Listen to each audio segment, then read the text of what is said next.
دیکھیے جب عدالت کے پاس آلریڈی ایک اختیار ہے، یعنی عدالت توہین عدالت کا اختیار استعمال کر سکتی ہے، تو پھر ایسے میں حکومت کو جی آئی ٹی بنا کے لوگوں کو نوٹسز دینے کی کوئی ضرورت سمجھ نہیں آتی، سوائے اس کے کہ وہ کسی اور کے کندھے پہ رکھ کے بندوق چلانا چاہتے تھے۔ لیکن میرا خیال ہے کہ فی الحال سپریم کورٹ کو یہ ریئلائزیشن ہوئی ہے کہ ہمارا کندھا کیوں استعمال ہو یا ہم اس چیز کے اوپر کیوں کریں، اور یہ امپورٹنٹ بات ہے۔ لیکن اب دوسری امپورٹنٹ چیز یہ ہے کہ زاہد گشکوری جو ہم نیوز کے ساتھ وابستہ ہے، انہوں نے آج ایک بڑی خبر بریک کی ہے، اور ان کے مطابق اب سپریم کورٹ آف پاکستان پر تنقید کو چھوڑے، اب فوج پر تنقید کرنے والے اکاؤنٹس کے خلاف جو ہے وہ کارروائی کا فیصلہ کر لیا گیا ہے، اور باقاعدہ ایک جو ڈوزیئر ہے وہ سائبر کرائم ونگ کے اندر آ گیا ہے، اور 100 سے زائد اکاؤنٹس کے خلاف کارروائی کی سفارش کی گئی ہے، جس میں 5 جو صحافی ہیں ان کا نام بھی شامل ہے۔ یعنی اب باقاعدہ طور پہ جو فوج ہے اس نے بتایا ہے، اور ان کا جو خیال ہے ظاہر ہے وہ اداروں کی طرف سے، فوج سے مراد آپ حکومت بھی لیں گے، آپ وزارت دفاع بھی لیں گے، لیکن اب اس چیز کو لے کے کیونکہ اس وقت جو اطلاعات جو آج بھی جنرل عاصم منیر ڈاکٹرائن کے حوالے سے مضمون لکھا ہوا ہے سلیم صافی نے، اور جو گفتگو ہوئی اس دن نیشنل یوتھ کنونشن کے اوپر جو وہاں سے رپورٹ ہوئی ہے وہ یہی ہے کہ army chief general Asim Munir نے سوشل میڈیا کو لے کے بہت تحفظات کا اظہار کیا ہے، اور ایون جو رپورٹڈ ہے، ظاہر ہے میں وہاں موجود نہیں تھا، رپورٹڈ چیزیں یہ ہیں کہ انہوں نے ایون سوشل میڈیا کو ایک شیطانی میڈیا جو ہے وہ کہا۔ اگر اب فوج اس چیز کو لے کے، کیونکہ عدالت والا معاملہ تو عدالت اور صحافیوں کے درمیان تھا، وہ ٹیکنیکلی عدالت نے فی الحال لگتا یہ ہے کہ اس کو شاید عدالت تھوڑی وارننگ کے ساتھ یا ان چیزوں کے ساتھ جائے گی، لیکن حکومت کو اپنا کندھا استعمال کرنے کا موقع نہیں دیا جائے گا۔ لیکن اب یہ جو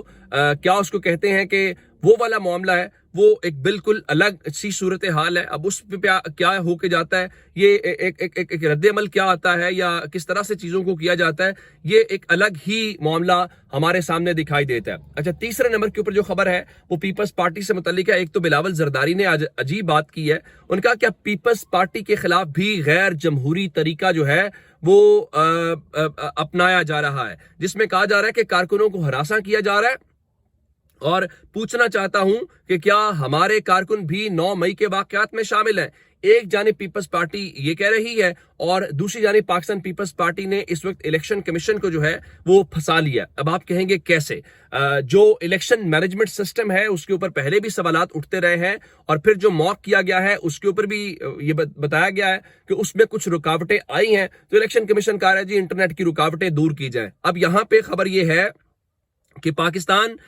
پیپلز پارٹی نے باضابطہ طور پہ جو انتخابی نتائج کا نظام ہے اس کے اوپر نہ صرف تحفظات کا اظہار کر دیا ہے، بلکہ تحریری طور پہ انہوں نے الیکشن کمیشن آف پاکستان کو جواب جمع کرا دیا ہے، اور ان کے مطابق نتائج کے نئے نظام ای ایم ایس پہ انہیں اعتراضات ہیں، اور الیکشن کمیشن آف پاکستان نے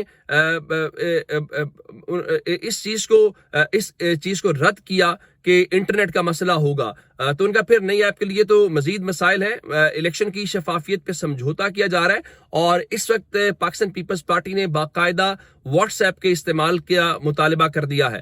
اس سے کیا فرق پڑے گا؟ کیا واقعتاً جو ہے کوئی ایسی چیز ہو پائے گی جس کو الیکشن صاف شفاف ہو؟ وہ آپ کے سامنے ہے۔ صاف شفاف الیکشن سے صورتحال یہ ہے کہ کل پاکستان تحریک انصاف نے ریلیز نکالی، ان کو ریلیز نہیں نکالنے دی گئی۔ اب علی اعجاز بٹر جو پاکستان تحریک انصاف کے این اے 117 سے امیدوار ہیں، وہ یہ کہتے ہیں کہ ان کے 4 کزنز کو گرفتار کیا گیا، کیونکہ کل لاہور کے اندر جو بڑی ریلیز ہیں ان میں سے ایک ریلی علی اعجاز بٹر کی تھی، تو اب ان کے مطابق ان کے 4 کزنز کو، جس میں والد اور بھائی کو بھی گرفتار کرنے کی کوشش کی گئی ہے، اور اب اس سے اندازہ لگا لیں، اور ان کے مطابق تو علیم خان کے اوپر الزام لگا رہے ہیں۔ اب مسئلہ یہ ہے کہ آپ کہیں گے علیم خان کیسے؟ علیم خان سے ایک سوال ہوا ایک انٹرویو کے دوران، تو انہوں نے علی زیدی کی اور کیا کہتے ہیں کہ فواد چودھری کی بات کی، ان کا اگر ان کی کچھ مجبوریاں تھی، گرفتاریوں کے مسائل تھے، تو وہ ہم سے بات کرتے، ہم ان کی سفارش کرتے، یا کہیں کہہ کلوا کے ان کو ہم رہا کروا لیتے، جس کا مطلب یہ ہے کہ وہ یہ سمجھتے ہیں یا ان کے پاس یہ اختیار ہے کہ اگر وہ اتنا اثر و رسوخ رکھتے ہیں کہ وہ گرفتاریاں بھی ہونے والی جو ہوتی ہیں ان کو بھی چھڑوا سکتے ہیں، تو یہ بہت بڑی خبر اور معاملہ ہے۔ اچھا، ایک بات آج مسلم لیگ نون کے حوالے سے تھا، آج انصار عباسی نے ایک مضمون لکھا اس حوالے سے جو جنگ اخبار کے اندر اور دی نیوز کے اندر چھپا، جس میں وہ یہ کہتے ہیں، اس مضمون کا آج کا جنگ اخبار کا ٹائٹل یہ تھا کہ نون لیگ آئین کی اسلامی شکوں کی مخالف بن گئی ہے۔ وجہ یہ ہے کہ جو اس وقت منشور پیش کیا گیا ہے مسلم لیگ نون کی طرف سے، اس منشور میں انہوں نے کہا ہے کہ اگر وہ جیت جاتے ہیں تو آرٹیکل 62 اور 63 کو جو ہے وہ اپنی اصلی حالت کے اندر بحال کریں گے۔ اب اس کے اندر وہ یہ کہتے ہیں کہ آئین کے آرٹیکل 62 اور 63 کا مطلب یہ ہے کہ اسلامی جو شکے ہیں ان کا خاتمہ کرنے والی بات ہے۔ اب وہ خاتمہ کرنے والی بات کیا ہے، اس میں یہ ظاہر ہے یہ مسلم لیگ نون ہی اس کا جواب جو ہے وہ دے سکتی ہے، اور ان کے مطابق میاں نواز شریف آئین میں شامل اسلامی شکوں کو ختم کرنا چاہتے ہیں کیونکہ ان کو صادق اور امین نہ ہونا اور نااہل قرار دیا گیا۔ نون لیگ کا اسلامی شکوں کے خاتمے کا خواب ناکام ہوگا، حیران ان نون لیگیوں پر ہوں جو اب خاموش ہیں۔ اچھا، دوسری جانب نواز شریف آج لاہور میں نکلے ہوئے تھے، اور لاہور میں وہ کتنا بڑا انارکلی کے بازار میں کر پائے ہوں گے، اس میں مسلم لیگ نون آج بھی ڈرون فوٹیج نہیں استعمال کر پائی، مسلم لیگ نون نے آج بھی کوئی وائٹ فریم جو ہے وہ نہیں بنایا، اور ہر جگہ کے اوپر وہ جاتے ہیں۔ پنڈی کو بھی شہباز شریف کہہ رہے تھے میں لاہور بناؤں گا، آج شہباز شریف خود راجن پور تھے، وہ اس کو بھی کہہ رہے تھے ہم جنوبی پنجاب کو منی لاہور بنائیں گے، اور بھائی آپ نے جو لاہور بنایا وہ لاہور والوں سے آپ پوچھ لیں۔ لیکن میاں صاحب نے بڑی دلچسپ بات کی،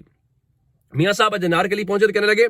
آج بہت سوچ رہا ہوں کہ آپ مجھ سے اتنی محبت کیوں کرتے ہیں، لیکن مجھے لگتا ہے نہ آپ جانتے ہیں اور نہ اس کا جواب میں جانتا ہوں، یعنی اس محبت کا نہ آپ کو پتا ہے کہ آپ کیوں کرتے ہیں، اور مجھے بھی نہیں پتا میرے سے محبت کیوں کرتے ہیں۔ بات تو ویسے ٹھیک ہے، مجھے پھر کہنے لگے مجھے لگتا ہے یہ محبت اس خدمت کی وجہ سے ہے جو میں نے آپ کی ہے۔ پھر انہوں نے آج ایک بڑی حیران کن بات کی ججز کے حوالے سے، انہوں نے کہا کہ ان کو سزا دینے والے ایک ایک کر کے سب رخصت ہو گئے، پتا تھا دال میں کچھ کالا تھا، اور میرے کیسز پر وہ مانیٹر بن کے بیٹھا ہوا تھا، وہ استعفیٰ دے رہے ہیں،